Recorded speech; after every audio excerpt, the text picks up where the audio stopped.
எரேமியா 49 அதிகாரம்.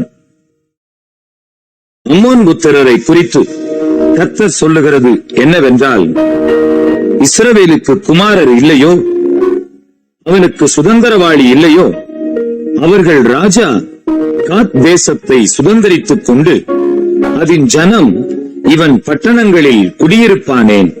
ஆகையால் இதோ நாட்கள் வரும் என்று கர்த்தர் சொல்லுகிறார். அப்பொழுது அம்மோன் புத்திரரின் பட்டணமாகிய ரப்பாவிலே யுத்தத்தின் ஆர்ப்பரிப்பை கேட்க பண்ணுவேன். அது பாழான மண் மேடாகும். அதற்கடுத்த ஊர்களும் அக்கினியால் சுட்டரிக்கப்படும். ஆனாலும் இஸ்ரவேல் தன் தேசத்தை சுதந்திரித்துக் கொண்டவர்களின் தேசத்தை சுதந்திரித்துக் கொள்ளும் என்று கர்த்தர் சொல்லுகிறார்.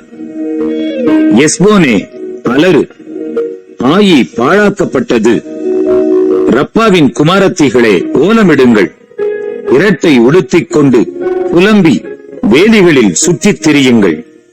அவர்கள் ராஜா அதன் ஆசாரியர்களோடும் அதன் பிரபுக்களோடும் கூட சிறைப்பட்டு போவான்.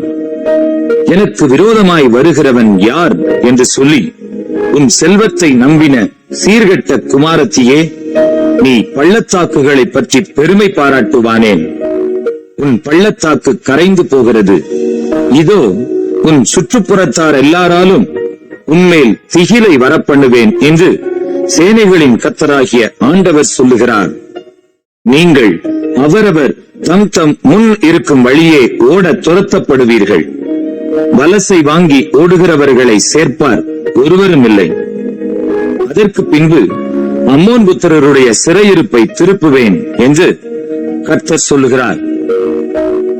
ஏதோமை குறித்து சேனைகளின் கர்த்தர் சொல்லுகிறது என்னவென்றால், தேமானிலே இனி ஞானமில்லையோ? ஆலோசனை விவேகிகளை விட்டு அழிந்ததோ? அவர்களுடைய ஞானம் கெட்டுப் போயிற்றோ? தேதானின் குடிகளே, ஓடுங்கள், முதுகை காட்டுங்கள், பள்ளங்களில் பதுங்குங்கள். ஏசாவை விசாரிக்கும் காலத்தில் அவன் ஆபத்தை அவன் மேல் வரப்பண்ணுவேன். திராட்சப்பழங்களை அறுக்கிறவர்கள் உன்னிடத்திலே வந்தார்களாகில் பின்பறிக்கிறவருக்கு கொஞ்சம் பையார்களோ? ராத்திரியில் திருடர் வந்தார்களாகில் தங்களுக்கு போதுமென்கிற மட்டும் கொள்ளையடிப்பார்கள் அல்லவோ? நானோ ஏசாவை வெறுமையாக்கி அவன் ஒளித்துக் கொள்ளக் கூடாதபடிக்கு அவனுடைய மறைவிடங்களை வெளிப்படுத்தி போடுவேன். அவனுடைய சந்ததியாரும் அவனுடைய சகோதரரும் அவனுடைய அயலாரும் அழிக்கப்படுவார்கள். அவன் இனி இரான். திக்கற்றவர்களாய் போகும் உன் பிள்ளைகளை ஒப்புவி. நான் அவர்களை உயிரோடே காப்பாற்றுவேன். உன் விதவைகள் என்னை நம்புவார்களாக. கர்த்தர் சொல்லுகிறது என்னவென்றால், இதோ பாத்திரத்தில் குடிக்க வேண்டும் என்கிற நியாய தீர்ப்புக்கு உள்ளாயிராதவர்கள் அதில் குடித்தார்கள். நீ குற்றமற்று நீங்களாயிருப்பாயோ? நீ நீங்களாயிராமல் அதில் நிச்சயமாய் குடிப்பாய். ஓஸ்ரா பாழும் நிந்தையும் அவாந்தரமும் சாபமுமாக இருக்கும் என்றும் அதன் பட்டணங்கள் எல்லாம் நித்திய வனாந்தரங்களாயிருக்கும் என்றும் என்னை கொண்டு ஆணையிட்டேன் என்று கர்த்தர் சொல்லுகிறார். நீங்கள் கூடிக்கொண்டு அதற்கு விரோதமாக வந்து யுத்தம் பண்ணுகிறதற்கு எழும்புங்கள் என்று சொல்ல ஜாதிகளிடத்தில் ஸ்தானாதிபதியை அனுப்புகிற செய்தியை கர்த்தரிடத்திலே கேள்விப்பட்டேன். இதோ உன்னை ஜாதிகளுக்குள்ளே சிறியதும் மனுஷருக்குள்ளே அசட்டை பண்ணப்பட்டதும் ஆக்குகிறேன் என்கிறார். கண்மலை வெடிப்புகளில் வாசம் பண்ணி மேடுகளின் உச்சியை பிடித்திருக்கிறவனே, உன்னால் உன் பயங்கரமும் உன் இருதயத்தின் அகந்தையும் உன்னை மோசம் போக்கிற்று. நீ கழுகை போல் உயரத்தில் உன் கூட்டை கட்டினாலும் அங்கே இருந்து உன்னை விழப்பண்ணுவேன் என்று கர்த்தர் சொல்லுகிறார். அப்படியே ஏதோம் பாழாகும். அதை கடந்து போகிறவன் எவனும் அதன் எல்லா வாதைகளின் நிமித்தமும் பிரமித்து ஈசல் போடுவான். சோதோமும் குமோராவும் அவைகளின் சுற்றுப்புறங்களும் கவிழ்க்கப்பட்டது போல இதுவும் கவிழ்க்கப்படும் என்று கர்த்தர் சொல்லுகிறார். அங்கே ஒருவனும் குடியிருப்பதில்லை. அதில் ஒரு மனுபுத்திரனும் தங்குவதில்லை. இதோ புரண்டு ஓடுகிற யோர்தானிடத்திலிருந்து சிங்கம் வருவது போல் பலவானுடைய தாபரத்துக்கு விரோதமாக வருகிறான். அவனை சடுதியிலே அங்கே இருந்து ஓடி வர பண்ணுவேன். நான் அதற்கு விரோதமாய் கட்டளையிட்டு அனுப்ப தெரிந்து கொள்ளப்பட்டவன் யார்? எனக்கு சமானமானவன் யார்? எனக்கு மட்டு கட்டுகிறவன் யார்? எனக்கு முன்பாக நிலை நிற்கப் போகிற மேய்ப்பன் யார்? ஆகையால் கர்த்தர் ஏதோமுக்கு விரோதமாக யோசித்த ஆலோசனையையும் அவர் தேமானின் குடிகளுக்கு விரோதமாக நினைத்திருக்கிற நினைவுகளையும் கேளுங்கள். மந்தையில் சிறியவர்கள் மெய்யாகவே அவர்களை பிடித்தெழுப்பார்கள். அவர்கள் இருக்கிற தாபரங்களை அவர் மெய்யாகவே பாழாக்குவார். அவைகளுக்குள் இடிந்து விழும் சத்தத்தினாலே பூமி அதிரும். கூக்குரலின் சத்தம் சிவந்த சமுத்திரம் மட்டும் கேட்கப்படும்.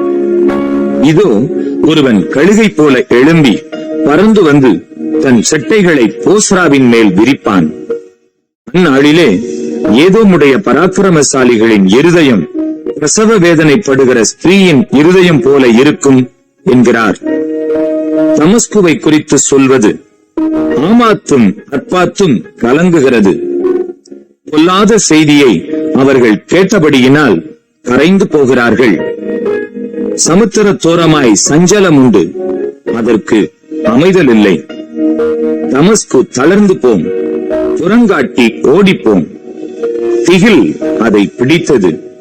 பிரசவ ஸ்திரியைப் போல இடுக்கமும் வேதனைகளும் அதை பிடித்தது. சந்தோஷமான என் ஊராகிய அந்த புகழ்ச்சியுள்ள நகரம் தப்பவிடப்படாமற் போயிற்றே. ஆதலால் அதன் வாலிபர் அதன் வீதிகளில் விழுந்து யுத்த மனுஷர் எல்லாரும் அந்நாளிலே சங்காரமாவார்கள் என்று சேனைகளின் கர்த்தர் சொல்லுகிறார். தமஸ்குவின் மதில்களில் தீ கொளுத்துவேன், அது பெனாதாத்தின் அரமனைகளை பட்சிக்கும் என்கிறார். பாபிலோன் ராஜாவாகிய நேபுகாத் நேச்சார் முறியடிக்கும் கேதாரையும் காத்சோருடைய ராஜ்யங்களையும் குறித்து கர்த்தர் சொல்லுகிறது என்னவென்றால், எழும்பி கேதாருக்கு விரோதமாக போய் கீழ்த்திசை புத்திரரை பாழாக்குங்கள். அவர்களுடைய கூடாரங்களையும் அவர்களுடைய மந்தைகளையும் வாங்கி அவர்களுடைய திரைகளையும் அவர்களுடைய எல்லா தட்டுமுட்டுகளையும் அவர்களுடைய ஒட்டகங்களையும் தங்களுக்கென்று கொண்டு போய் எத்திசையும் பயம் என்று சொல்லி அவர்கள் மேல் ஆர்ப்பரியுங்கள். காத்சோரின் குடிகளே, ஓடி தூரத்தில் அலையுங்கள், பள்ளத்தில் ஒதுங்கி பதுங்குங்கள் என்று கர்த்தர் சொல்லுகிறார். பாபிலோன் ராஜாவாகிய நேபுகாத் நேச்சார் உங்களுக்கு விரோதமாக ஆலோசனை செய்து உங்களுக்கு விரோதமாக உபாயங்களை சிந்தித்திருக்கிறான். அஞ்சாமல் நிர்விசாரமாய் குடியிருக்கிற ஜாதிக்கு விரோதமாக எழும்பி போங்கள் என்று கர்த்தர் சொல்லுகிறார். அதற்கு வாசல்களும் இல்லை, தாழ்பாள்களும் இல்லை. அவர்கள் தனிப்பட தங்கியிருக்கிறார்கள். அவர்களுடைய ஒட்டகங்கள் கொள்ளையும் அவர்களுடைய ஆடு மாடுகளின் ஏராளம் சூறையுமாகும். நான் அவர்களை சகல திசைகளுமான கடையாந்தர மூலைகளில் இருக்கிறவர்களிடத்துக்கு சிதறடித்துவிட்டு அதனுடைய சகல பக்கங்களிலும் இருந்து அவர்களுக்கு ஆபத்தை வரப்பண்ணுவேன் என்று கர்த்தர் சொல்லுகிறார். ஆத்சோர் வலு சர்ப்பங்களின் தாபரமாகி என்றென்றைக்கும் பாழாய் கிடக்கும். ஒருவனும் அங்கே குடியிருப்பதில்லை, ஒரு மனுபுத்திரனும் அதிலே தங்குவதும் இல்லை என்கிறார். யூதா ராஜாவாகிய சிதேக்கியாவினுடைய ராஜ்யபாரத்தின் துவக்கத்திலே ஏலாமுக்கு விரோதமாக எரேமியா என்னும் தீர்க்கதரிசிக்கு உண்டான கர்த்தருடைய வசனம். சேனைகளின் கர்த்தர் சொல்லுகிறது என்னவென்றால், இதோ நான் ஏலாமின் வில் என்னும் அவர்களுடைய பிரதான வல்லமையை முறித்து போட்டு வானத்தின் 4 திசைகளிலும் இருந்து 4 காற்றுகளை ஏலாமின் மேல் வரப்பண்ணி அவர்களை இந்த எல்லா திசைகளிலும் சிதறடிப்பேன்.